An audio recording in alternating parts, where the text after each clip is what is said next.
This is Lisa from Mobile Tech Review, and this is the BlackBerry Curve 8900, otherwise known as the Javelin. This is available on T-Mobile now in the United States, and it's the latest and greatest Curve. Here's the T-Mobile US shipping box. T-Mobile gives you a lot of goodies in the box. We're actually going to take a look at the box contents for a change.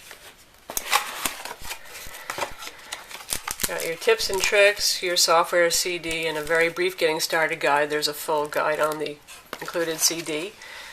The usual not very attractive BlackBerry rim style packaging where it kind of looks like the assembly line just vomited the contents into the box. You've got your world charger. There's a variety of prongs to work throughout the world. Here's something that's very cool though. They actually give you a little charging pod, they call it. It's a desktop cradle. So this is the charging pod. It's got two contacts back here to make contact with the phone and just sits in there like so. It's nice, it's attractive, it's weighted. The only strange thing about it is you can plug the charger in the back, and while the sync cable will fit in here, it won't sync. This is only for charging. Next item in the box is a case. This isn't the usual BlackBerry holster with the kind of loose fit and the belt clip. This is a very tight kind of leatherette case. It's a little hard to get the phone in and out without actually pressing a bunch of extra keys. So far we haven't been able to determine whether this is an active holster with a magnet that actually turns the device on and off because it hits so many keys on the way in that it gets busy doing things. A little hard to get it in and out. I'm not sure if I like that. But it's attractive, it's small, it doesn't have that corporate on the belt geeky look, and it's better than nothing. Get the new micro USB sync cable and a stereo headset with inline mic. There's a 3.5mm jack. Looks like your typical BlackBerry affair. The earbud covers right here and pretty nice quality drivers for an included headset. So that's what you get in the box. Not bad, pretty generous. The design cues owe a lot to the BlackBerry Bold, as you can see here. They have very similar keyboards. Obviously it's much smaller on the Curve, but the looks are both very black and classy, and I'm babbling, but the looks are very similar. You've got the chrome surround, the black glossy face. Of course the back on the Bold is that nice faux leather, and this has the more traditional BlackBerry Curve kind of back, and it's Curve size. It's much smaller. It feels good in the hand. It's made all of plastic, just like the Curve, but it looks a little less plasticky, although it's not going to fool anybody. Nice overall, though. The keyboard has a better feel even than the Curves, and we like the Curves a lot. The keys are very sensitive, and they have good travel and tactile feedback. We've got the usual trackball right here. It's the latest low-ride design.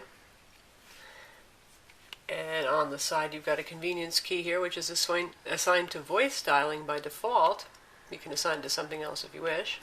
This runs Nuance's voice command software. Left side convenience key launches the camera, volume up and down buttons, and we've got a 3.5mm stereo headphone jack, so you can use the included stereo headset or your own favorite high quality. This now uses a micro USB connector for charging and syncing, so your old BlackBerry charger and cable will not work with this one.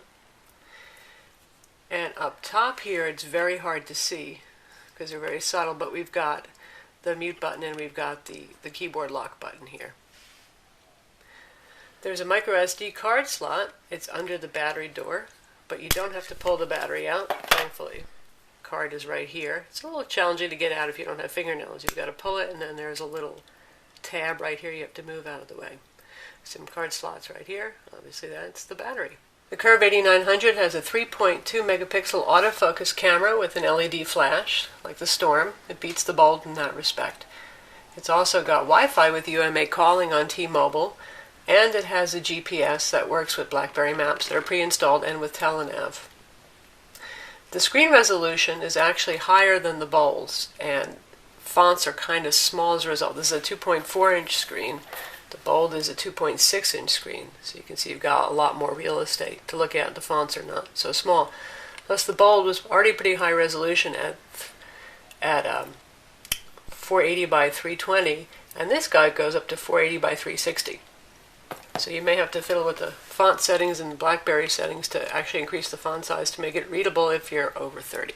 The Curve 8900, like the Bold, has both Wi-Fi and GPS built in, something that used to be pretty rare in combination on a RIM device. Turn Wi-Fi on. You've got this Manage Connections icon right here. Just press it. We're going to turn on Wi-Fi. And we've already paired it with an access point, so it should just connect. And you can use UMA calling, which is calling over Wi-Fi for $10 a month. You can make unlimited US calls over Wi-Fi at your home, at a workplace that has Wi-Fi, a hotspot, you name it. Once it's connected, besides the fact you're going to see the little teeny Wi-Fi icon here, it's going to switch to say UMA and show you the signal strength. Basically, it's the Wi-Fi signal strength. And you're all set to make UMA calls.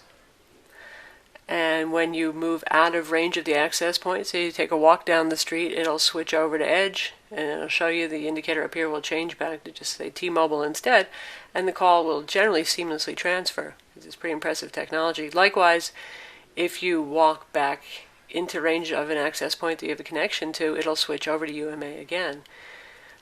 I believe that with T-Mobile billing, if you initiate the call on UMA, the entire call is billed as UMA, even if you switch off to a T-Mobile tower afterward. And we're going to take a look at the GPS. We've downloaded Telenav using the T-Zones icon on the phone. It's free to download the program. It costs $9.99 a month to use Telenav. And that's billed directly to your wireless account. This provides turn-by-turn spoken directions, along with mapping, navigation, points of interest. It's found our position, and it's downloading the maps over Edge. Not exactly wickedly fast, but it's pretty bearable because the maps are optimized for the relatively low-speed connection. And you can scroll around using the trackball. And there it goes, working on downloading that section of the map. And there's obviously the usual BlackBerry context-sensitive menus. You press the menu key. You can choose to drive to the cursor location. You can do a follow me map, that kind of. There's quite a few games available for download on T-Zones. Now take a look at Need for Speed. Not such a great experience given the controls on the BlackBerry. So you can see that the type is incredibly small here in the game too. It's the problem with having such a high resolution display that's only 2.4 inches.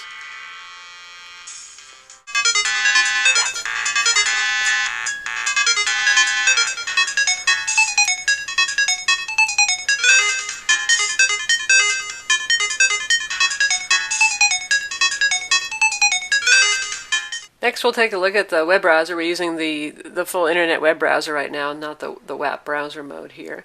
And we'll visit our own page first to see how that looks. Right now we are using Wi-Fi.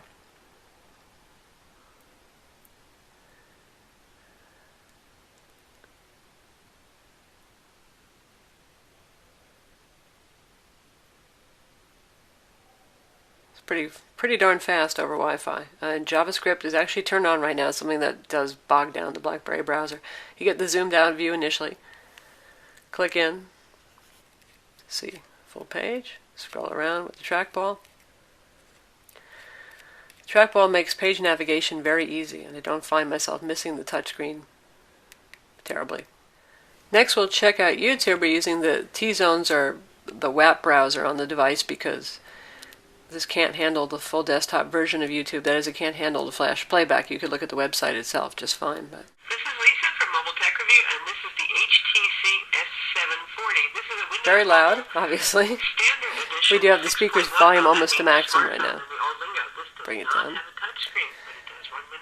And it's mobile YouTube quality. It's not super sharp. And that's the BlackBerry Curve 8900 for T-Mobile from Mobile Tech Review.